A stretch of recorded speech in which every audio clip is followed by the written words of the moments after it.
Təəssüf ki, heyvan mənşəli yağları biz qadağan edirik. Hətta quyruq yağında. Quyruq yağında.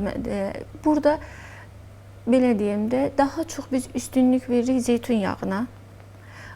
Burada da növləri var xolesterinlərin. LDL xolesterin, yəni pis xolesterin yüksəkdirsə, burada biz yağı qadağan edirik daha çox. Ümumiyyətlə, doktor. Səhər yeməyində adam bir açıq yağ yemək istəyirsə, mən bunu qəti qadağan eləmirəm. Niyə qadağan eləmirəm? İnsanların bir psixologiyası var. Bir şey tam qadağa qoyarıqsa, daha çox istəyirlər. Daha çox istəyirlər və heç bir pəhrizi nəzarət eləmir.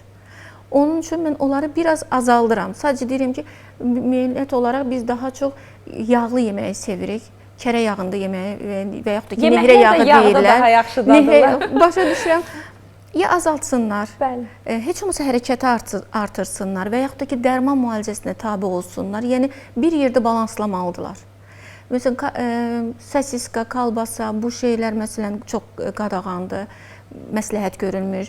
Energetik içkilər. Toyuq ətinə, balıq ətinə icazə verilir. Energetik içkiləri ümumiyyətlə qadağan edilir.